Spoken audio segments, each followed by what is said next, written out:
শুভেচ্ছা সহ আমন্ত্রণ প্রত্যেককে নিটল টাটা এটিএন সংলাপে আপনাদের সাথে আছি আমি আমিনুল মজলিস।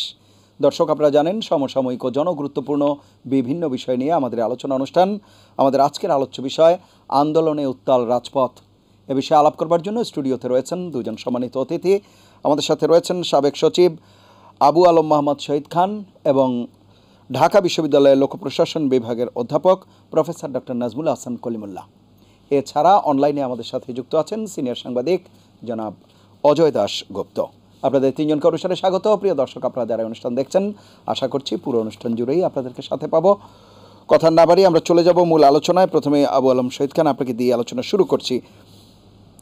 দিনভর আজকে রাজধানী সহ সারা দেশে মার্চ ফর জাস্টিস যে কর্মসূচি ছিল, বৈষম্য বিরোধী ছাত্রদেরই মোটামুটি আহ্বানে, কিন্তু প্রায় বিভিন্ন পেশাজীবীকেও আমরা দেখেছি, আইনজীবী, শিক্ষক, তারাও এসেছে বিভিন্ন জায়গায়। এবং রাজধানী সহ সারা দেশে আইনশৃঙ্খলা বাহিনীর সাথে যে ঘটনাগুলো ঘটেছে সেগুলো মোটামুটি অনাকাঙ্ক্ষিতই বলা যায়।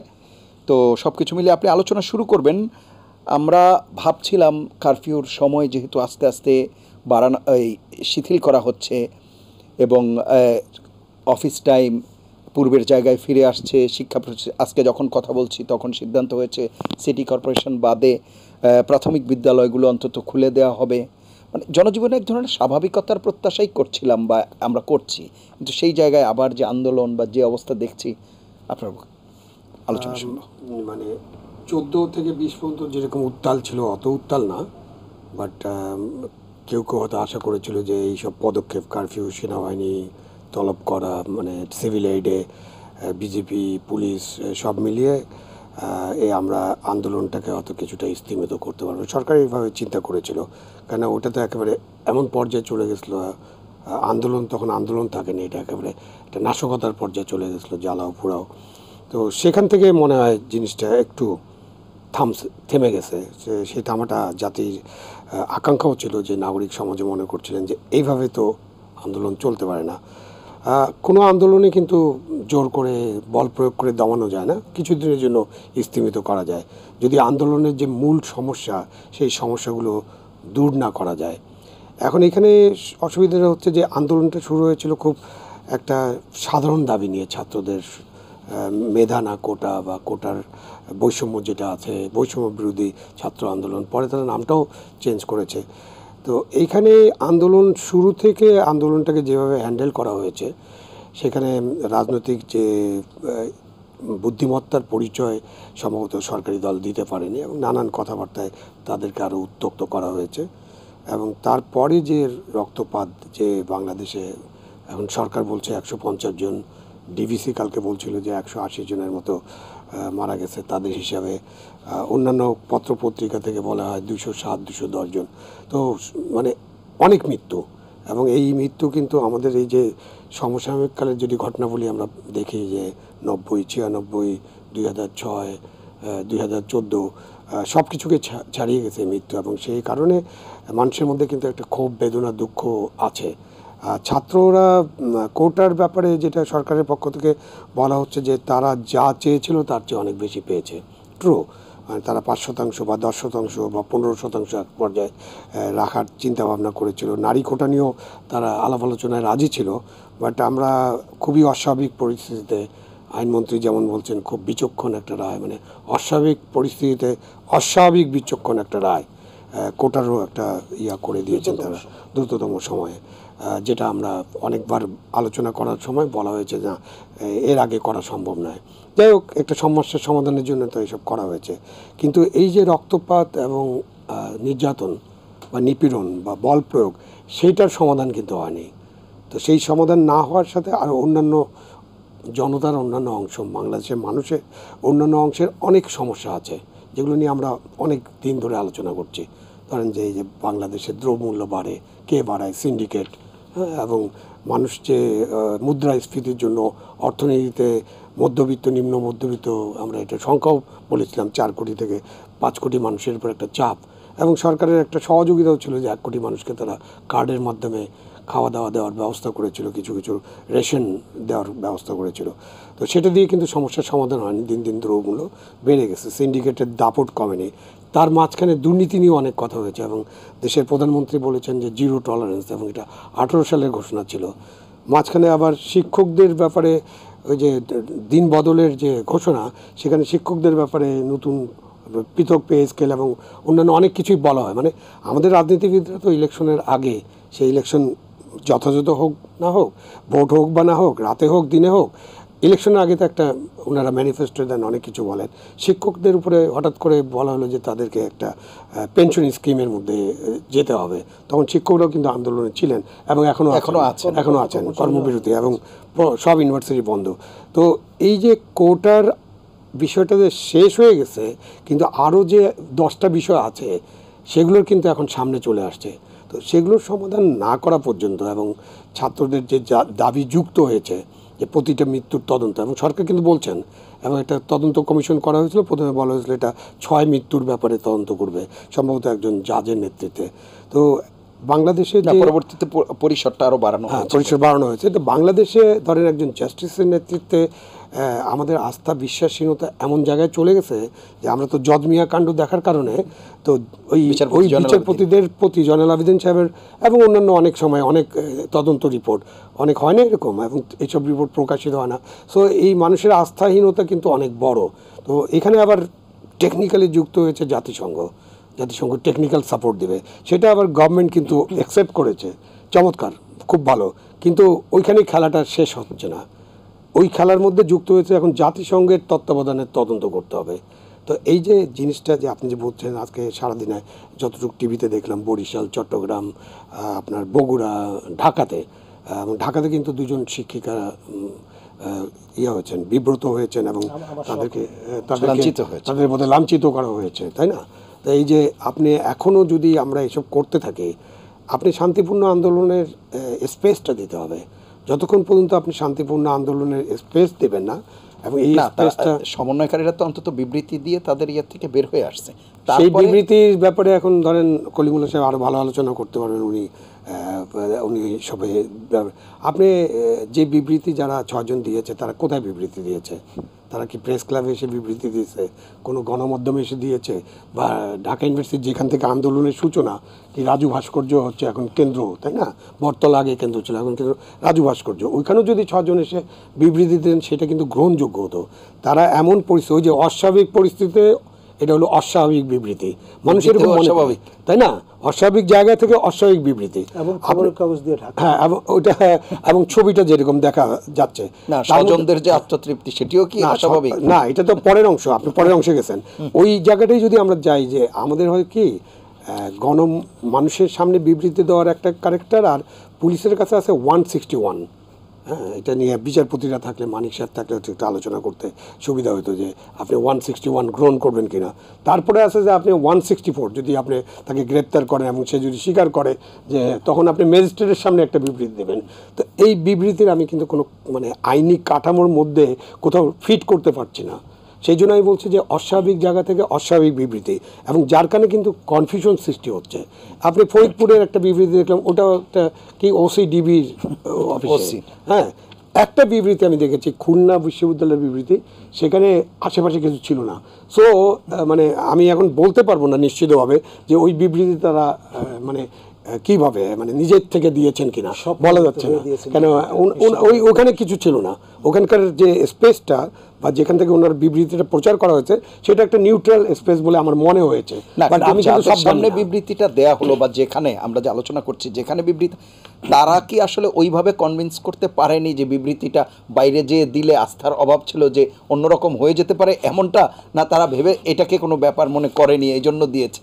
বিষয়গুলো কেমন? এটা হলো যে আপনার যে প্রত্যেকটা জিনিসের তো একটা রুলস অফ এনগেজমেন্ট থাকে, হ্যাঁ, এবং প্রত্যেকটা সরকারের তো প্রসিডিউর আছে, প্রসিডিউর কোনো শেষ নেই।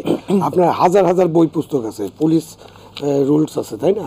এখন ঢাকা তো মেট্রোপলিটন পুলিশ অর্ডিন্যান্স দিয়ে চলে, তারপরে PRB আছে, CRPC আছে, CPC আছে, অনেক আইন আছে। আমি দর্শকদের জন্য এত আইন বলে ভারী করতে চাই না, বাট আপনার সব জিনিসের মধ্যে একটা আইনানুগ এবং বিশ্বাসযোগ্যতা থাকতে হবে। এই জন্য ইভেন আপনার জাস্টিস সিস্টেমে বলা হয় যে আপনি ন্যায় বিচার করছেন, যে এটা যিনি বিচার প্রার্থী তাকে বুঝতে হবে যে তিনি ন্যায় বিচার পেলেন, আপনারা তো ন্যায় বিচার করছেন, কিন্তু তারপরেও তার উপলব্ধিতে সেটা আসতে হবে, না আসলে আপনার ওই দৃশ্যমান হওয়া, ওই দৃশ্যমান হতে হবে এবং গ্যাপটা হয়ে যাবে এবং বিশ্বাসহীনতা হবে। যে কারণে কিন্তু বাংলাদেশের বিশ্বাসহীনতার সমস্যা নিয়েই আমাদেরকে একটু বেশি আলাপ আলোচনা করতে হবে। আমি একটু শুনে আসি। জনাব অজয় সেনগুপ্ত আছেন আমাদের সাথে। অজয় দা, শুনতে পাচ্ছেন আপনি যে আলোচনা আমরা করছিলাম, যে প্রক্রিয়াটাকে যে সমাধানের পথে যেতে চাচ্ছিলাম বা আমরা বলছিলাম যে স্বাভাবিকতার দিকে যাচ্ছে দেশ, সেই জায়গায় যেই রেশগুলো থেকে যাচ্ছে বা আজকেও যা আমরা দেখলাম দিনভর রাজধানী সহ সারা দেশে, তাতে করে আপনার কাছে কি মনে হয় যে প্রক্রিয়ায় আগাচ্ছে সেখানে কি প্রক্রিয়াগত ভুল রয়েছে কিনা? একটা ভালো নজির কিন্তু স্থাপন করা গিয়েছিল যে সর্বোচ্চ আদালত যেভাবে, তার পিছনে নিশ্চয়ই নানান রকমের যুক্তি, পাল্টা যুক্তি, সরকারের ভূমিকায় দুর্বলতা বা আন্দোলনকারীদের ভূমিকা, সেগুলো নিয়ে বিতর্ক হতে পারে। কিন্তু বাংলাদেশে বহু বছরের ইতিহাসে একটা সমাধান হয়েছিল যে একটা 50 বছরের গুরুত্বপূর্ণ ইস্যু, কোটা থাকবে কি থাকবে না, সেটা কিন্তু সর্বোচ্চ আদালত একটা রায় দিয়েছে এবং তার সঙ্গে যারা এই দাবিটা করেছে তাদের প্রত্যাশা তার মোটামুটি মিল আছে। যেটা 18 সালে একতরফা ভাবে পুরোটাই বাতিল হয়ে গেছিল, সেখানে কিছু সংশোধন, কারেকশন, এগুলোর দাবি ছিল বা প্রত্যাশা ছিল, সেটাও মোটামুটি পূরণ হয়েছে। রাজনৈতিক দল বা সামাজিক শক্তিগুলো, বিভিন্ন শ্রেণী পেশা মোটামুটি একটা কিন্তু সবার কাছে গ্রহণযোগ্য একটা অবস্থান গিয়েছিল। এবং আবু আলম শহীদ খান যে কথাগুলো বললেন যে আমাদের তো আরো ইস্যু আছে, গত 15 বছর না, 40-50 বছর ধরে ইস্যু আছে। যেমন একটা, আমরা 1990 সালের নভেম্বরে, সম্ভবত 19 নভেম্বর, 3 জোটের রূপরেখা, একটা রাজনৈতিক ক্ষমতা হস্তান্তর নির্বাচনের বাইরে কিভাবে হবে একটা শাসনতান্ত্রিক উপায় বের করা হয়েছিল এবং এরশাদ সাহেব পদত্যাগ করেছিলেন। 3 জোটের রূপরেখা বলতো সে অনুযায়ী বিচারপতি শাহাবুদ্দিন প্রথমে ভাইস প্রেসিডেন্ট পদত্যাগ করলো, তার দায়িত্ব নিলেন, তারপরে প্রেসিডেন্ট পদত্যাগ করলো, তখন অস্থায়ী রাষ্ট্রপতি হিসাবে শাহাবুদ্দিন সাহেব শপথ নিলেন এবং একটি অস্থায়ী সরকার গঠন করলেন। এটা কিন্তু আইনি প্রক্রিয়া, সাংবিধানিক প্রক্রিয়া, কিন্তু নির্বাচন সবাই তো মেনে নিয়েছিল এবং তারা নির্বাচন করেছিল। এই কোটা সংস্কারের ব্যাপারে সর্বোচ্চ আদালত যে রায় দিয়েছে এবং যেভাবে একটা সমঝোতার ভিত্তিতে হয়েছে, সেটা কিন্তু আমাদের দেশে বিদ্যমান যেসব সমস্যাগুলো আছে এবং অনেকগুলো বড় বড় সমস্যাগুলো আছে, কোনো একক দল এটার জন্য দায়ী সেটা বলা যাবে না। এখানে একজন প্রশাসনে সরাসরি যুক্ত ছিলেন, তিনি আছেন, আর প্রশাসনে যারা যায় তাদের কি করতে হবে কি করতে হবে না সেই শিক্ষাদান যিনি করেন তিনি আছেন। তারা এই যে সব দলের অধীনেই কিন্তু তারা শিক্ষাও দিয়েছেন, বাস্তবে কর্ম সম্পাদনও করেছেন, দুজন আছেন সব দলের। এমনকি তারা আওয়ামী লীগ তো বাংলাদেশের 53 বছরের অর্ধেক সময় না, তার চেয়ে কম সময় দেশ পরিচালনা করেছে, অন্যরা বেশি সময় করেছে। কিন্তু কতগুলো পুঞ্জীভূত সমস্যা আছে। এই যে কোটা আন্দোলন বা কোটা বিরোধী আন্দোলন, তারা কিন্তু বৈষম্য বিরোধী আন্দোলন সেটা বলছে আর কি। তবে বৈষম্য তো শুধু কোটায় না, বরং বলা যায় যে কোটা নিয়ে, কোটার প্রশ্নে যে বৈষম্য কথা বলা হচ্ছে, কোটা যাদের কাছে এখন তো তার মুক্তিযোদ্ধা, আমার ব্যক্তিগত অভিজ্ঞতায় যদি বলি, আমরা যারা স্বাধীনতা সংগ্রামে অংশ নিয়েছি, আমার সঙ্গে তো 1700 জন প্রশিক্ষণ দিয়েছিল একটা ট্রেনিং কেন্দ্রে, পালাটানা নামের জায়গাটায়। তার মধ্যে একমাত্র আমি ছিলাম বিশ্ববিদ্যালয়ের ছাত্র, আর জনাভিষেক ছিল এসএসসি পাস। বাকি 1680 জন ছিল কিন্তু স্কুলের বিভিন্ন ক্লাসে পড়তো কিংবা ড্রপ আউট, কৃষক, দিনমজুর, ছোট দোকানদার, এই পর্যায়ে। স্বাধীনতার এই 53 বছরে তারা যদি এই প্রশ্ন করে, হ্যাঁ আমি 20,000 টাকা ভাতা পাচ্ছি, যারা লাখ দুয়েক পরিচয়পত্রধারী বা স্মার্ট কার্ড রয়েছে, এরকম মুক্তিযোদ্ধার সংখ্যা কিন্তু মাত্র 1,02,000। তার মধ্যে বিপুল সংখ্যাগরিষ্ঠতা, আমার তো ধারণা 80 ভাগ 90 ভাগের মতোই হবে কিন্তু সাধারণ মানুষ। তারা যদি মনে করে যে স্বাধীন বাংলাদেশে বেশ কিছু উন্নতি অগ্রগতি হয়েছে, কিন্তু এই আমি একা বিশ্ববিদ্যালয়ের ছাত্র, আমার পর্যায়ে যারা মুক্তিযুদ্ধে গেছে কিন্তু মুক্তিযুদ্ধে যায় নাই, আশপাশে ছিল, রাষ্ট্র ক্ষমতার নানা জায়গায় গিয়ে সুযোগ সুবিধা পাচ্ছে, এই 1680 জন তারা কি পেয়েছে? তারা কিন্তু অস্ত্র ধরেছে, শত্রুর মুখোমুখি দাঁড়িয়েছে। যখন রণাঙ্গনে জীবন দেওয়ার প্রশ্ন আসছে, তখন আমার চেয়ে আমি দেখেছি এই গরিব মানুষগুলো অনেক বেশি সাহায্য। স্বাধীনতার 53 বছর পরেও কিন্তু এদের মধ্যে বাছাই করে 30,000 জনকে বীর নিবাস করে দেওয়া হচ্ছে। আর সেই বীর নিবাস নির্মাণের দায়িত্ব কিন্তু নিয়ে যাচ্ছেন আবু আলম শহীদ খানের তাদের যারা উত্তরসূরি এখন প্রশাসনে আছে, তারাই ডিসাইড করছে যে কারা এই সুবিধাটা ভোগ করবে। কাজেই সেখানে যে বৈষম্যর অবসান ঘটানোর একটা ফর্মুলা চূড়ান্তভাবে বের হয়েছে তা না, কিংবা সমাজের অন্যান্য জায়গায় যে বৈষম্য। আমি 20,000 টাকা ভাতা পাচ্ছি মাসে, কিন্তু বাংলাদেশে তো বহু শত পরিবার যারা 20,000 কোটি টাকার মালিক হয়ে গেছে, এবং সবটা কি ন্যায় ও সত্যের পথে হয়েছে? এই প্রশ্নগুলো কিন্তু আছে, সেগুলো নিয়ে কিন্তু আলোচনা যতটা আমরা উত্তাল রাজপথ বলছি, কিন্তু উত্তাল রাজপথ একটা ইস্যুতে হচ্ছে, সেখান থেকে যখনই একটা সেকশন আপার হ্যান্ড পায়, রাজনৈতিক আন্দোলনের অভিজ্ঞতা তাই, অন্য যে সেকশন আপার হ্যান্ড পাবে তারা কিন্তু আরো 5টা দাবি তার সঙ্গে যুক্ত করবে। একটা ইস্যুতে নিষ্পত্তি হয় না। বাংলাদেশে বহুবার এটা হয়েছে যে এরশাদ সাহেবের আমলে অবাধ সুষ্ঠু নির্বাচন চাই, সর্বাগ্রে জাতীয় সংসদ নির্বাচন চাই, 5 দফার, এটা ছিল আন্দোলনের শুরু। কিন্তু 3 জোটের রূপরেখা যখন 19 নভেম্বর প্রচারিত হলো, দেখা গেল যে আরো বেশ কিছু দাবি তার সঙ্গে যুক্ত হয়েছে এবং সেটা মানে সামনে এসেছে। কাজে যখন আপার হ্যান্ড পেয়েছিল, একটা পর্যায়ে ছাত্র আপার হ্যান্ড পেয়েছিল, অনেকগুলো দাবি তারা যুক্ত করেছিল, নৃশংসতা হয়েছে, বিপুল সংখ্যক ছাত্র বা মানে ছাত্রদের বয়সী কিংবা অছাত্র প্রাণ হারিয়েছেন। এইটা তো বাংলাদেশে ভাবা যায় না। আওয়ামী লীগ 75 বছর পুরানো দল, এই বছরে সেই দল কখনো কারফিউ জারি করেনি ক্ষমতায় থাকার 25-26 বছরে, পাকিস্তান এবং বাংলাদেশ আমল মিলিয়ে। সেই দল কখনো কিন্তু সেনাবাহিনী নামায়নি রাজপথে সহিংসতা মোকাবেলার জন্য। এই যে রাজনৈতিক ক্ষয়, তাদেরও কিন্তু আত্মবিশ্লেষণ, আত্মমূল্যায়ন, এইটা এই রাজপথের আন্দোলন চলুক, চলতে থাকবে, কিন্তু পাশাপাশি দরকার আবার অন্য যারা গত 17 বছরের বেশি কিন্তু একটা শক্তি রাজনৈতিক ক্ষমতার বাইরে, তারা তো আন্দোলন যখন শুরু হয়েছে এবং বেগবান হয়েছে, ছাত্রদের বিপুল অংশ, ব্যাপক অংশ কিন্তু অংশ নিয়েছে যেভাবেই হোক।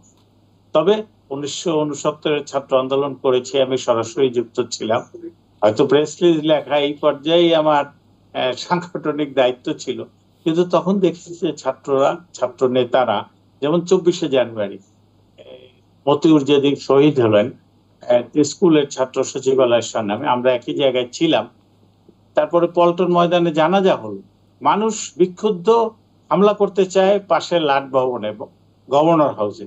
ছাত্র নেতারা দেখলেন যে বিপদ হতে পারে, জ্বালাও পোড়াওটা নিয়ন্ত্রণের বাইরে চলে যেতে পারে। এর আগে ওই দৈনিক পাকিস্তান, দৈনিক মর্নিং নিউজ, এইগুলো বা মুসলিম লীগের মতিন সাহেব নেতা ছিলেন, তারপরে আগরতলা মামলায় বঙ্গবন্ধুর বিরুদ্ধে সাক্ষী দিয়েছেন, এরকম 2-4 জনের বাড়ি হামলা হয়েছে। কিন্তু বঙ্গভবন এখন যেটা, সেই গভর্নর হাউস তখনের বা লাট ভবনে হামলার মতো মানে একেবারে হটকারী সিদ্ধান্ত নিবেন না, সেইটা কিন্তু ছাত্র নেতারা উপলব্ধি করে এই লাখ লাখ মানুষকে কিন্তু ইকবাল হল তখনের সেই মাঠে নিয়ে এসেছিলেন। তো এখনকার সময় আমার ধারণা যে সেই রকম ছাত্র নেতৃত্ব যারা রয়েছেন, এই বিষয়টা অবশ্যই তাদের অথরিটি কতটা বিস্তৃত এটা ভাবা উচিত। জি, আমি আসবো আবারও আপনার কাছে, প্রফেসর ডক্টর নাজমুল হাসান কলিমুল্লাহ, আপনার কাছেও আসবো। একটা বিরতি নিয়ে এসে আমরা এই আলোচনায় যুক্ত হচ্ছি। প্রিয় দর্শক, নিটল টাটা এটিএন সংলাপে পর্যায়ে নিচ্ছি বিরতি, থাকুন আমাদের সঙ্গেই। ফিরে এলাম নিটল টাটা এটিএন সংলাপে। এতক্ষণ সাথে থাকার জন্য ধন্যবাদ। প্রফেসর ডক্টর নাজমুল হাসান কলিমুল্লাহ, যে আলোচনাটি আমরা করছিলাম আজকে সারাদিনের যে মার্চ ফর জাস্টিস কর্মসূচি, সেটি ছাত্রদের পাশাপাশি শিক্ষার্থীদের পাশাপাশি আমরা দেখেছি শিক্ষক যারা তারাও মাঠে নেমেছেন, মানে ছাত্রদের পাশে, বিশেষ করে বিভিন্ন শিক্ষা প্রতিষ্ঠান, তার মধ্যে ঢাকা বিশ্ববিদ্যালয় দেখেছি, এবং বেশ কয়েকজন শিক্ষককে আমরা দেখেছি বাদানুবাদ এবং বাকবিতণ্ডার জেরে অনেকটা ধস্তাধস্তির পর্যায়ে বা তাদের নিগৃহীত হওয়া কিংবা লাঞ্ছনা, যেটাই আমরা বলি, সেরকম একটি অনাকাঙ্ক্ষিত ঘটনাও ঘটেছে দু একজনের ক্ষেত্রে। সার্বিকভাবে বিষয়গুলো নিয়ে আপনার বক্তব্য শুনব। ধন্যবাদ। আসলে আমার দুই প্রাক্তন ছাত্রী এবং বর্তমানে সহকর্মী শেরিন এবং নুসরাত, তারা কার্জন হলের সামনে ছাত্রকে পুলিশের হাত থেকে রক্ষা করবার চেষ্টা করায় তারা নিগৃহীত হয়েছেন। এবং শেরিন আমাদের 13তম সেনাপ্রধান জেনারেল অবসরপ্রাপ্ত মুবিনের ডটার ইন ল, তার স্বামী রাসেল রুমি মেজর, এবং 3 জেনারেশন ধরে যে পরিবার, সেনা পরিবার, সেই পরিবারের বৈবাহিক সূত্রে সদস্য হয়েছে। এবং তার এই বিবাহের জন্যে জেনারেল মুবিনকে 10 দিনের আপনার এক্সটেনশন প্রদান করেছিলেন মাননীয় প্রধানমন্ত্রী, প্রতিরক্ষামন্ত্রী যিনি, এবং সেই সঙ্গে মহামান্য রাষ্ট্রপতি। তো সেই রকম একটি পরিবারের সঙ্গে যুক্ত তার বাবা প্রধান তথ্য কর্মকর্তা ছিলেন, মানে ইনফরমেশন ক্যাডারের জনকৃত্য, এবং দায়িত্বপ্রাপ্ত পুলিশ কর্মকর্তা, মেধাবী এবং ইংরেজিতে লেখা তার কবিতাও আছে অনেক। সেই রকম একজন মানুষকে এভাবে নিগৃহীত করাটা সত্যি সবাইকে মর্মাহত করেছে। আমাদের লোক প্রশাসন বিভাগের পক্ষ থেকে আজকে রাত 8:30টায় আমাদের বর্তমান চেয়ারপারসন প্রফেসর ডক্টর নাজনীন ইসলাম সভা আহ্বান করেছিলেন অনলাইনে। আমি সেখানে যুক্ত হয়েছি এবং আমরা সিদ্ধান্ত নিয়েছি যে আগামীকাল সকাল 10টায় অপরাজেয় বাংলায় সেখানে আমরা সবাই ছাত্র, শিক্ষক, কর্মকর্তা, কর্মচারী সমবেত হব এবং এর প্রতিবাদ করব। এটা কোনো অবস্থায় কোনো কাউন্টে মেনে নেওয়া যায় না। আর যেখানে নিরস্ত্র তারা এবং তাদের অভিভাবক তো তারা সপ্রমাণ করার চেষ্টা করেছেন ছাত্রকে নির্যাতন থেকে রক্ষা এবং পুলিশ মানে ধরেন বাঘের থাবা থেকে রক্ষার মতো একটা চেষ্টা করায় শেরিনকে আমি দেখলাম ফেসবুকে একজন ছাত্রী টাইগ্রেস এই উপাধি প্রদান করেছেন। এখন বিষয়টা হচ্ছে যে সেনা পরিবারের গায়ে হাত তোলার মতো সামিল, কিন্তু বিষয়টা হালকাভাবে নেওয়ার সুযোগ নেই। এবং আপনার কালকে ইকোনমিক্স ডিপার্টমেন্টের পক্ষ থেকে প্রতিবাদে সকাল 11টায় একই স্থানে প্রতিবাদ সভার আহ্বান করা হয়েছে এবং আমার ধারণা সোশ্যাল সায়েন্স ফ্যাকাল্টির শিক্ষকরা অনেকেই সেখানে উপস্থিত হবেন। এই ঘটনার আমি তীব্র নিন্দা করছি এবং আমি বিচার বিভাগের তদন্ত দাবি করছি, কারণ শুধুমাত্র ডিপার্টমেন্টাল অ্যাকশন নিলে সেটা আড়ালে চলে যায় এবং এটা লাইমলাইটে নিয়ে আসাটা এই মুহূর্তে জরুরি। প্রথমবারের মতো ফিমেল টিচার ঢাকা বিশ্ববিদ্যালয়ের, তাদের গায়ে হাত তোলাটা কোনোভাবেই জাস্টিফাই করার সুযোগ নেই। যে এটি তো একটি বিষয়। আর যেটি জনাব আবু আলম মোহাম্মদ শহীদ খানও বলছিলেন এবং অযোধ্যা বলছিলেন যে আপনারা তো প্রশাসনে যারা আসেন তাদেরকে শিক্ষা প্রদান করেন। এখন এই যে ঘটনাটির ব্যাপারে যে পদক্ষেপগুলো নেওয়া হলো, তাতে করে কি আপনার মনে হয় যে যেই একাডেমিক শিক্ষা বা যেই পেশাগত শিক্ষা যেগুলো আপনারা দিয়েছেন বা যেইভাবে প্রশিক্ষিত হওয়ার কথা, তার প্রতিফলন কি মাঠ পর্যায়ে এসে পড়লো? দেখুন, আরেকটি ঘটনা আমি বলবো।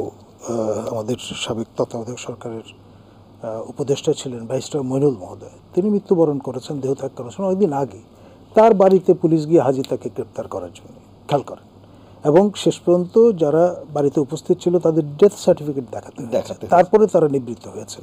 মানে ওনারা জানেই না যে উনি মারা গেছেন। ইনফরমেশন গ্যাপ যদি থাকে তাহলে তো আমি সত্যি মৃত ব্যক্তির ব্যাপারে মামলা এর আগে আমরা দেখেছি, আমাদের জাতির পিতা বঙ্গবন্ধু সুকন্যা দেশরত্ন মাননীয় প্রধানমন্ত্রী কাদের নিয়ে কাজ করছেন, কাদের ভরসায় তিনি দেশ চালনা করছেন। সেখানে জাহাঙ্গীরের মতো লোক, আপনার মান্নানের মতো লোক, কেউ 400 কোটি, কেউ 100 কোটি টাকা নিয়ে মানে পগার পার হচ্ছে, তাদের কার্ড আপনার অ্যাটাচ করেই আমরা সন্তুষ্ট থাকছি। এবং এরাই তো সবচেয়ে কাছের মাননীয় মন্ত্রীরাও কিন্তু এত ক্লোজ প্রক্সিমিটিতে যেতে পারেন না, তিনি সাচিবিক দায়িত্ব পালন করেছেন, জনতার মঞ্চের অন্যতম কাণ্ডারি। তার মতো ব্যক্তিও মান্নান কিংবা জাহাঙ্গীরের মতো এত ক্লোজ প্রক্সিমিটি কিন্তু পেয়েছে বলে আমার মনে হয় না। কিন্তু ওনাদের কার্ড সিজ করা হয়েছে। তাতে কী বা আসে যায়? এই 500 কোটি টাকা কি আমরা সেখান থেকে কোনো অংশ আপনার আবু সাঈদের পরিবারকে দিয়েছি? কয়েক লক্ষ টাকা দিয়ে আমরা তৃপ্তির ঢেকুর তুলছি। আনফর্চুনেট একটা তরতাজা তরুণ যার দু চোখ ভরা স্বপ্ন ছিল, তাকে আমরা লোকান্তরিত করে মাননীয় উপাচার্য মহোদয় 7.5 লাখ টাকার চেক প্রদান করেছেন। প্রধানমন্ত্রী যদিও মাননীয় প্রধানমন্ত্রী দাফন কাফনের ব্যবস্থা করে দিয়েছেন, তার শ্বশুরবাড়ি এলাকায় ছেলেটির জন্ম, তিনি তার সামাজিক দায়বদ্ধতা অবশ্যই পূরণ করেছেন, সেটা আমি বলবো। কিন্তু এই যে মতিউররা বা বেনজির মহোদয় নজিরবিহীন যেই অর্থবিত্তের মালিক হলেন, সেখান থেকে যদি টাকা পয়সা যারা নিহত হয়েছেন, মৃত্যুবরণ করেছেন, ওনারা তো অ্যাকাউন্ট খালি করে চলে গেছেন যখন গেছে ধরা পড়ছে, তারপরই তো অ্যাকাউন্ট ইন্টারপোল আছে কেন, তাই না? সুতরাং এই বিষয়গুলো তো একদিনই ঘটেনি, দীর্ঘদিন ধরে পুঞ্জীভূত হতে হতে নানান সেকশন অফ পিপলকে ডিসঅ্যাফেক্টেড করে আজকে জায়গাটায় নিয়ে এসে, আজকে বরিশালে যে রকমের বেধড়ক মারপিট হয়েছে আমাদের টারশিয়ারি এডুকেশন সাবসেক্টরের স্টুডেন্টদের উপরে, কিংবা বগুড়ায় যে পরিস্থিতি তৈরি হয়েছে, এটা তো এখন সারা দেশে ছড়িয়ে গেছে। ইভেন রাজধানী শুরুটা আবু সাঈদের আত্মহত্যের মধ্য দিয়ে। আমার ছাত্র যাকে আমি ভর্তি করেছিলাম 2019 সনে ইংরেজি বিভাগে 12তম ব্যাচে। জি, আসবো আমি আপনার কাছে। আমি একটু শুনে আসি, জনাব আবু আলম মোহাম্মদ শহীদ খান, বেশ কিছু প্রসঙ্গ এসেছে, আপনি সেগুলো বিষয়ে বলবেন। কিন্তু এই যে প্রশাসনের ব্যাপার তো বললেন, আইন শৃঙ্খলা বাহিনীরও যে দমন করার ক্ষেত্রে আচরণ আমরা বরাবরই বিভিন্ন রকম সময়েও দেখেছি, বিভিন্ন সরকারের সময়েও দেখেছি আইন শৃঙ্খলা বাহিনীর অতি উৎসাহ। কিন্তু এই সময়ের প্রেক্ষাপটেও তো পার্থক্য থাকে। এই যে বললেন বরিশালে কিংবা অন্যান্য আজকে আমরা দেখেছি গণমাধ্যমে ছবিটি বেশ যেটিকে আমরা ভাইরাল বলি, সেটি হয়েছে যে একজনের মুখে হাত দেওয়া আছে, এই ধরনের ছবিও একজনকে নিয়ে যাওয়া হচ্ছে। এই যে বিষয়গুলো, এগুলো কেন হচ্ছে? এখানেও কি কোনো ইনস্ট্রাকশন আছে, না সবই নিজেরা উৎসাহী হয়েই করছেন? ওইভাবে যদি বলেন যে দেশের প্রধানমন্ত্রী বা রাষ্ট্রপতি বা দেশ যারা চালাচ্ছেন তারা একটা পুলিশ কনস্টেবলকে এই ধরনের না, তারা না, আমি বলছি না, তাদের উপরে যারা, এটা হয় কি যে তারা যাদের সাবঅর্ডিনেট হিসেবে আছে, অতীত হয়েছে, মনে করেন কার উপরে পুলিশের ট্রাক চালিয়ে দেওয়া হয়েছে, সেটা কি দেশের এই যে সেই স্বৈরাচার রাষ্ট্রপতি এরশাদ সাহেব জানেন না? তো এইগুলো তো ফিল্ড লেভেলে হয়। এবং এই জন্য এই যে একটু আগে অজয়দা যেটা বললেন যে উনি পড়ান আর আমরা হলো ট্রেনিং করি আর কি, আসলে আমরা প্র্যাকটিশনার, তো ওনারা যা পড়ান ওটা তো একাডেমিক, এটা আমাদেরকে বুঝে নিতে হবে একাডেমিক। কেন আমরা যখন হাতে কলমের জিনিসটা আলাদা, যখন একটা লোক সার্ভিসে আসে, গণকর্মচারী হয়, সে যে লেভেলে হোক, তার একটা ট্রেনিং আছে এবং তাকে তখন আইন কানুন, যেন পুলিশ আমাদের নাম বললাম না, পিআরবি টিআরবি, অনেক কিছু আইন কানুন তাদেরকে পড়তে হয়, অনেক পরীক্ষা দিতে হয়। এবং আমাদের যে সারদা পুলিশ একাডেমি আছে, এটা কিন্তু বিশ্বের অন্যতম একটা প্রতিষ্ঠান, যেখানে সফল প্রতিষ্ঠান এবং যেটার ট্রেনিং স্ট্যান্ডার্ড কিন্তু অনেক ভালো। সো আমরা জানেন না রাবার বুলেটে মৃত্যু হয় না, রাবার বুলেট আসলে মৃত্যু হয় না, এটা আপনি যদি জিজ্ঞাসা করছেন এই জন্য আমি উত্তর দেবো। তো এটা হলো যে আপনার ট্রেনিং এবং আপনার আইন মানা এবং রুলস অফ এনগেজমেন্ট কি হবে। যে উনিও যে উনি যখন বলছিলেন যে একটা সেনা পরিবারের ডটার ইন ল, শুধু সেনা পরিবার না, চিফ অফ আর্মি স্টাফ ছিলেন, তার ডটার ইন ল 13তম। তো এখন আপনি পুলিশ যে কনস্টেবল বা এসআই সাহেব ওখানে ডিউটি করতেছেন, আপনি বলছেন যে তার পক্ষে তো জানা সম্ভব না। হ্যাঁ, এটা জানা সম্ভব না, বাট উনি তো এইটুকু আইডেন্টিফাই করতে পারবে যে she is a teacher, right? হ্যাঁ, তাতে বোঝা যায়, তার পোশাক দেখলে বোঝা যায়। এবং একটা ছেলেকে ধরে নিয়ে যাচ্ছে, উনি সেটাকে চেষ্টা করতেন যে যাতে ছেলেটাকে ধরে নিয়ে যায় না, কেন আমাদের ধারণা হলো যে ওকে ধরে নিয়ে গেলে মারপিট করা হবে, নির্যাতন করা হবে। তো শিক্ষককে হৃদয় থেকে উৎসাহিত একটা তার চেতনা থেকে উনি কিন্তু এটা করার চেষ্টা করছেন। তখন আপনি তার সাথে এই যে দুর্ব্যবহার করবেন অথবা তাকে বিব্রত করবেন অথবা লাঞ্ছিত করবেন, এইটা তো আপনার ট্রেনিংয়ের পার্ট না। সো এইখানে পুলিশ বিভাগকে আমরা অনেক দিন ধরে আমরা বারবার বলছি না যে পুলিশের কিন্তু অনেক সক্ষমতা আছে, অনেক উন্নতি হয়েছে, অনেক তাদেরকে পড়ানো হয়। একসময় তো জাতিসংঘ, উনি আরও ভালো জানেন, জাতিসংঘের উদ্যোগে মানব অধিকারের বইও আমরা পুলিশকে প্রত্যেক থানায় থানায় পড়ানো হয়েছে, ম্যানুয়াল দেওয়া হয়েছে না। ওয়ান অফ দ্য কো-অথর কিন্তু। হ্যাঁ, তো এটা দেওয়া হয়েছে। Justice, তো এখন সোহানের আপনি সঙ্গে কাজ এই জায়গায় এসে আমরা যদি এখন এই আচরণগুলো দেখি, তাহলে এটা দুঃখ প্রকাশ করা ছাড়া কোনো কিছু নাই, এবং তাদেরকে এই আচরণ থেকে একটু সরে আসতে হবে, এবং তাদেরকে বুঝতে হবে যে তারা এখন একটা সেনসিটিভ অবস্থায়, মানে একটা পলিটিক্যাল পার্টির সাথে ডিল করা, পলিটিক্যাল একটা জঙ্গি দমন করা, একটা political party- না, পলিটিক্যাল জঙ্গি দমন তো স্পেশাল। আমি চাই একটা পলিটিক্যাল পার্টির সাথে যখন ডিল করে, এবং পলিটিক্যাল পার্টিতে অনেক ক্যাডার থাকে, তখন তারা ইট পাটকেল নিক্ষেপ করে বা একটা গাড়িতে আগুন লাগাচ্ছে, তখন আপনি যে ডিলটা করবেন সেটা নিশ্চয়ই ঢাকা ইউনিভার্সিটিতে যে ছাত্ররা আছে, ছাত্রীরা আছে, শিক্ষক শিক্ষিকা আছে, তাদের সাথে আপনি এইভাবে ডিল করবেন না। এইটা কি তাদেরকে বোঝানোর তো মানে বোঝানো নিশ্চয়ই হয়, বাট তারপরে তো এসব ঘটে যায়। তো সেটা আমি বলবো যে আমাদের ট্রেনিং এবং আমাদের বোঝানোর ঘাটতি আছে। আপনি মাঝখানে একটা জিজ্ঞেস করছিলেন যে রাবার বুলেটে মারা যায় কিনা।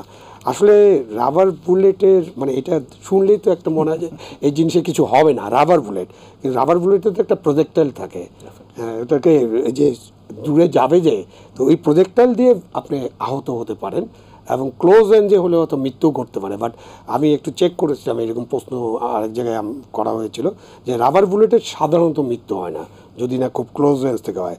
এবং পরে দেখা গেল যে আমার মনে হয় যে আরেকটা ইন্টারন্যাশনাল সংস্থা আবু সাইদের ঘটনা বলছে ছররা গুলিও লেগেছে তাকে। এখন তো আবু সাইদের বিষয়ে তো নানান ন্যারেটিভ আমরা বাজারে পাচ্ছি, মানে উনি যেভাবে বললেন যে উনার ছাত্র উনি দেখেছেন, এখন তো শুনি আবু সাইদ নাকি শিবির করতো, যে পুলিশ তাকে মারছে সেও নাকি শিবির করতো। মানে আপনি এই যে ন্যারেটিভসগুলো আমরা আরো বাজে যে কথাটি সেটি হচ্ছে সে নেশাসক্ত ছিল, তা না হলে কোনো সুস্থ মানুষ এভাবে বন্দুকের সামনে দাঁড়াতে। তাহলে নূর হোসেনের কথাও তো তাহলে সুস্থ লোকেরা কি 71 মুক্তিযুদ্ধ করেনি? মানে এই যে ন্যারেটিভ আপনার অনেক জায়গায় কিন্তু আপনাকে এই যে চিন্তা চেতনাতে আপনাকে ওই যে যেটা অজয় দা বলছে, আমি তার সাথে সম্পূর্ণ একমত, যে বাংলাদেশের একটা দল যার 75 বছরের ঐতিহাসিক অনেক ইয়া আছে, তারা ঐতিহাসিক অর্জন আছে এবং অনেক, মানে এই অর্জন কিন্তু আর কারো নাই। তো সেরকম একটা দল যারা কোনোদিন মানে কারফিউ দিতে হয়নি, যারা কোনোদিন সেনাবাহিনী তলব করতে হয়নি, তাদের কাছে এটা করতে হয়েছে। সুতরাং সোল সার্চিং তো নাই।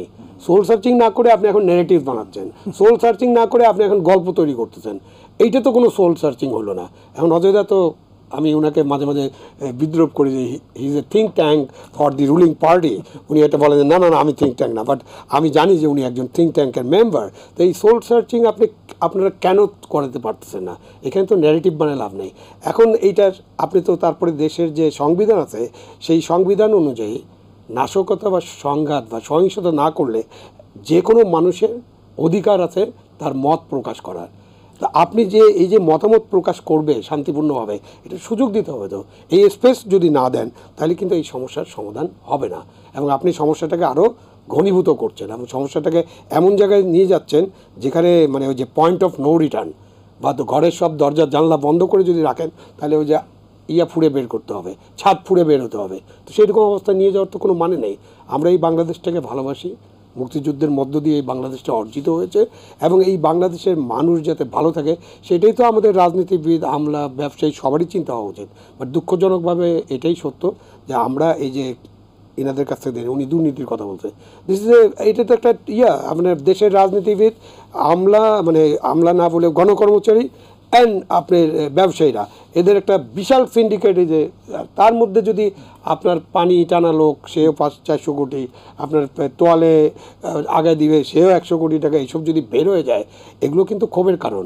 আপনি একই সময় আপনি দেখেন যে যখন কোটা আন্দোলনটা আস্তে আস্তে আলাপ আলোচনা বা ওই যে গ্যাপটা কমিউনিকেশন ডিজাস্টার যখন আমরা করলাম, যখন এটা বাড়তে লাগলো তখন কিন্তু অন্য মানুষদের ক্ষোভ কিন্তু আছে।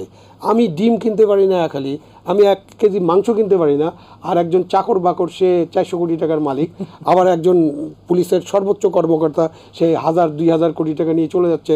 তার আগে আপনি চিন্তা করেন যে ফরিদপুরের যুবলীগ 2 ভাইয়ের কি বেরোলো, 2000 কোটি টাকা নিয়ে। এই যে আর সারা দেশের অবস্থা তো বুঝতে হবে তাদেরকে। এইরকম পরিস্থিতি মানুষ তো কোটি কোনো বিষয় না। আর এই ঢাকা শহরে আরো একটা জিনিস এখন ন্যারেটিভসে আছে, বাট এটা ট্রু যে এখানে এই আন্দোলনে অনেক ভাসমান মানুষরা অংশগ্রহণ করছে, টোকাইরা অংশগ্রহণ করছে, ট্রু। হ্যাঁ, পাকিস্তানে করছে বলে শোনা যায়, ট্রু। যে আমি বলছি যে এটা ট্রু, বাট কেন ওরা করতেছে এই ঢাকা শহরে? আপনি এই কেন উত্তর আমি নেব আপনার কাছে। আবারও একটা বিরতি নিতে হবে আমার প্রিয় দর্শক। নিটল টাটা এটিএন সংলাপে এ পর্যায়ে নিচ্ছি বিরতি, থাকুন আমাদের সঙ্গে। ফিরে এলাম নিটল টাটা এটিএন সংলাপে। এতক্ষণ সাথে থাকার জন্য ধন্যবাদ। জনাব অজয় দাশগুপ্ত, আপনার কাছে শুনবো যে আলোচনা আমরা করছিলাম, সোল সার্চিংয়ের কথা বলা হচ্ছিল, সেই বিষয়ে হয়তো বলবেন আপনি। আমাদেরও একটা আত্মবিশ্লেষণ অবশ্যই দরকার, কিন্তু আপনি নিজেও গণমাধ্যমের সাথে আছেন, গণমাধ্যম পড়ানো আমি যতটুকু জানি। আবু আলম শহীদ স্যারও আছেন, উনিও ছাত্র হিসাবে গণমাধ্যমেরই প্রশাসনে ছিলেন।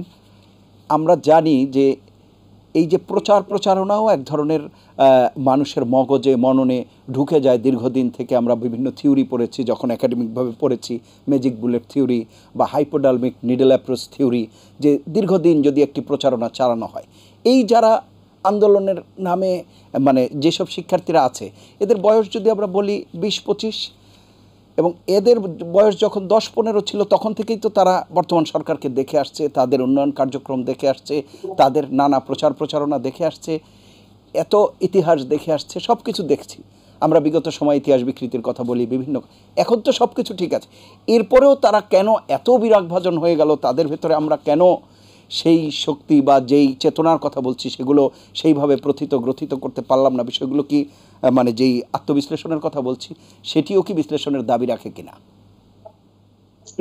ধন্যবাদ।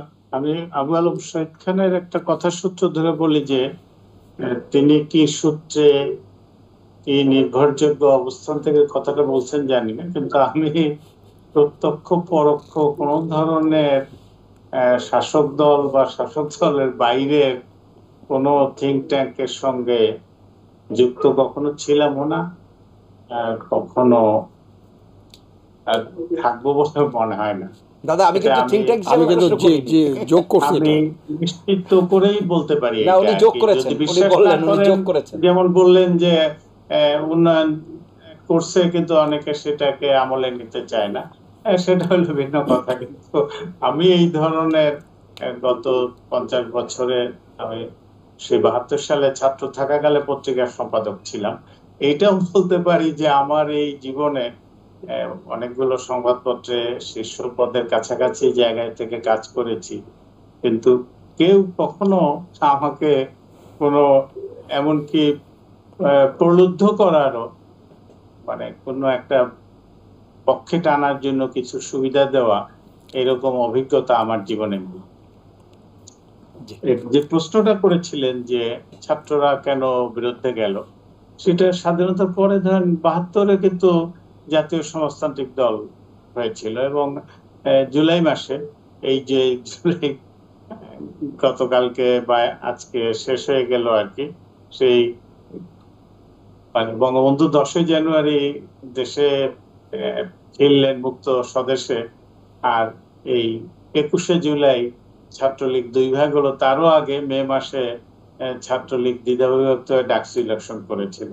আমার মনে আছে প্রফেসর জিল্লুর রহমান খান, উনি ওনার একটা বই আছে বঙ্গবন্ধুর ক্যারিসমেটিক নেতৃত্ব, এটা নিয়ে, যে 72-এর জানুয়ারির পরে 72-এর জুলাইয়ে শেখ মুজিবের কে ব্যক্তিগত আক্রমণ করে সেটা কিন্তু অভাবনীয় ছিল, এবং ছাত্ররা সেটা একটা ভালো অংশ।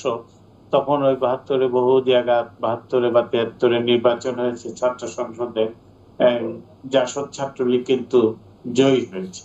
পরে সেটা তাদের অবস্থান থাকেনি। 75-এর পরে তারা 75-এ তো মানে 74 থেকেই মানে হঠকারী অবস্থান প্রকাশ হয়েছে, এবং 75-এ তো মানে যারা জিয়াউর রহমান তারা বলেছিল যে ক্ষমতায় এনেছে, সে জিয়াউর রহমানই তাদের বিরুদ্ধে কঠোর অবস্থান নিয়েছে। কাজে ছাত্ররা কেন, সমাজের যে কোনো অংশে এরকম বিক্ষুব্ধ হতে পারে, এবং সেইটা আত্ম অনুসন্ধান খুবই গুরুত্বপূর্ণ। কিন্তু এই যে বাংলাদেশে এখন তো 4-5 কোটি মধ্যবিত্ত জনগোষ্ঠী, সেটা হয়তো ইউরোপ আমেরিকার মধ্যবিত্ত না আয়ের দিক থেকে, কিন্তু বাংলাদেশে তো হয়েছে, এবং একটা শিক্ষার প্রসার ঘটেছে। 4 কোটির কাছাকাছি ছাত্রছাত্রী, তার মধ্যে 2 কোটির কাছাকাছি প্রাথমিক বাদ দিলে বাকিটা তো আছে।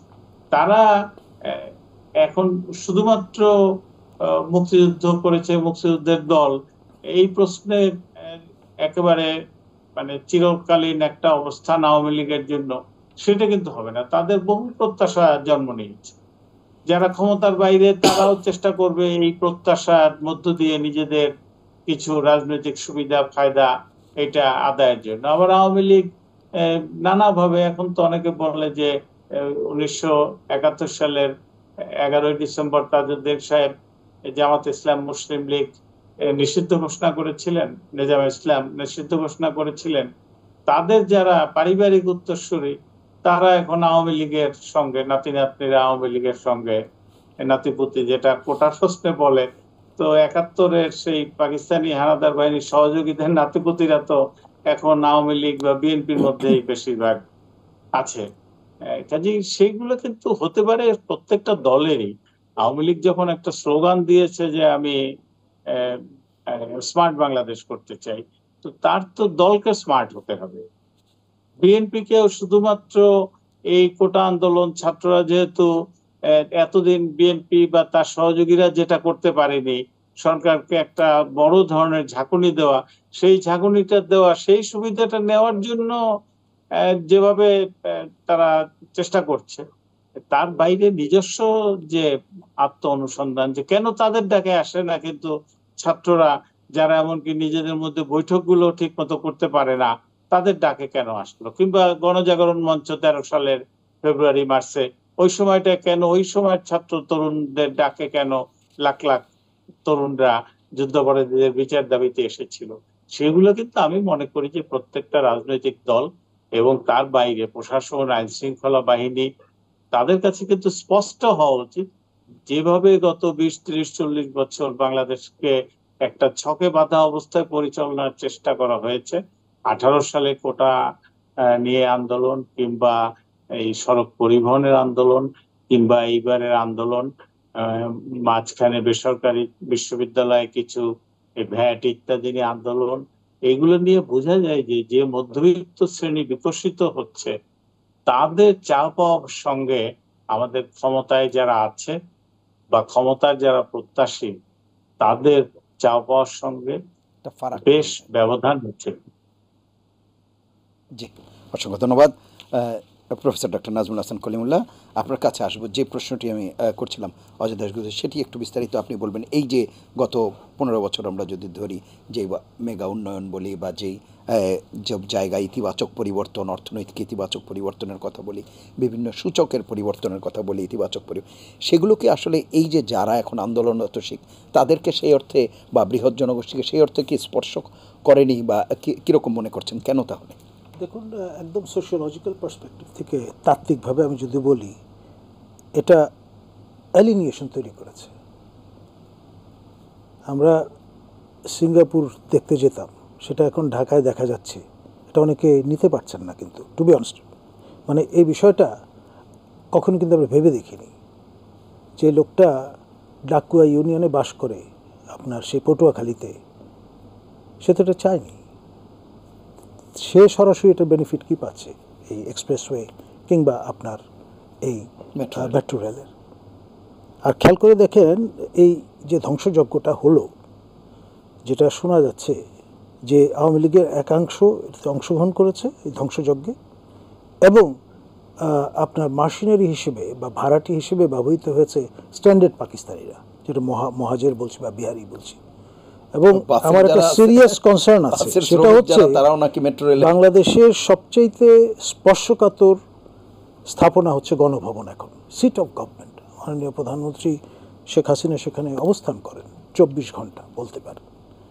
তার ক্লোজ প্রক্সিমিটিতে, হাঁটা দূরত্বের মধ্যে আপনি জেনিভা ক্যাম্প রেখে দিয়েছেন যারা মার্শিনারি হতে পারে। আপনি হয়তো বালুর বস্তা রেখে ব্যাটেল ফরমেশন হাজির করে 5 স্তরের নিরাপত্তা নিশ্চিত করছেন, একেবারে ঝকঝকে কাঁটাতারের আপনার রল বিছিয়ে দিচ্ছেন, কিন্তু ও যদি ওখান থেকে ড্রোন নিক্ষেপ করে।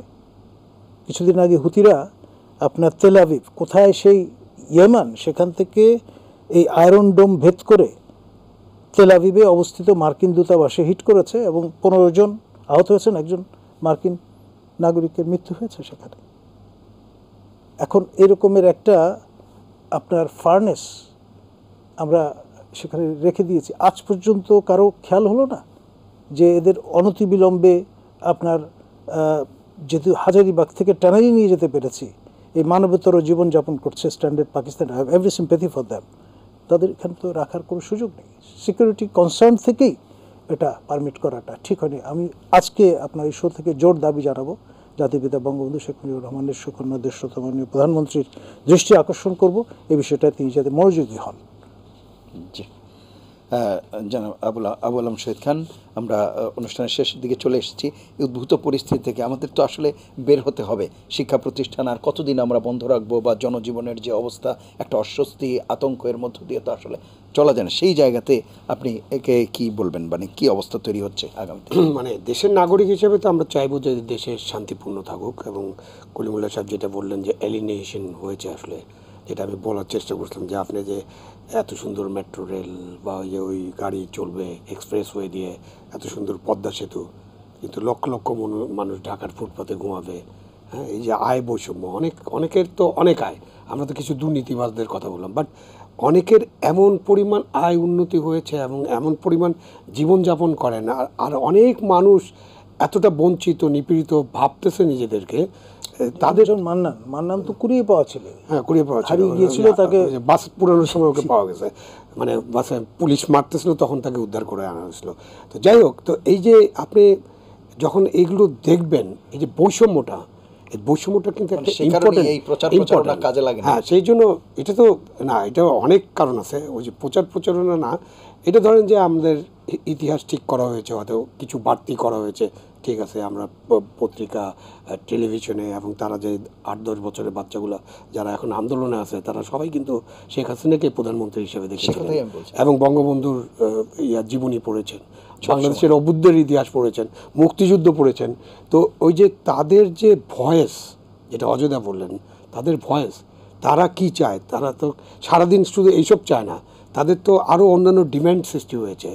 এবং 42 লাখ একটা শিক্ষিত বেকার যুবক, ওই যে স্যার যে পড়াচ্ছেন, প্রতি বছর 20,000 অনার্স গ্র্যাজুয়েট এবং MA বাইর হচ্ছে, তার ওখান থেকে চাকরি কয়টা?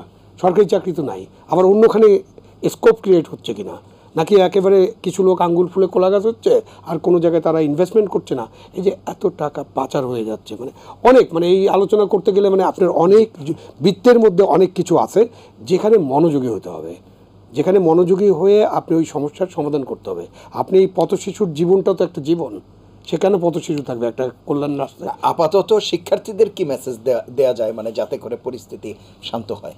শিক্ষার্থীদের মানে আমরাই মেসেজ দিয়ে তো শান্ত করতে পারবো না, এটা সরকারকেই বুঝতে হবে যে সরকার শিক্ষার্থীদের সাথে আলাপ আলোচনা, যে এই ধস্তাধস্তি বন্ধ করতে হবে।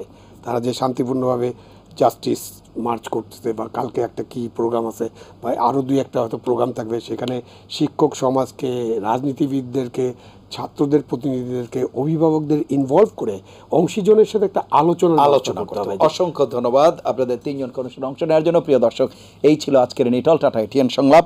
উদ্ভূত যে পরিস্থিতি, তা থেকে উত্তরণের জন্য সম্মানিত আলোচকরা যে কথা বললেন, অংশীজনদের সাথে নিয়ে একটি আলোচনা করতে হবে এবং শান্তিপূর্ণভাবে সেই সমাধান প্রয়োজন। আমরা সেই প্রত্যাশাই করি। সবাই ভালো থাকবেন, সুস্থ থাকবেন, আশা করি এটিএন বাংলার সঙ্গেই থাকবেন। আল্লাহ হাফেজ।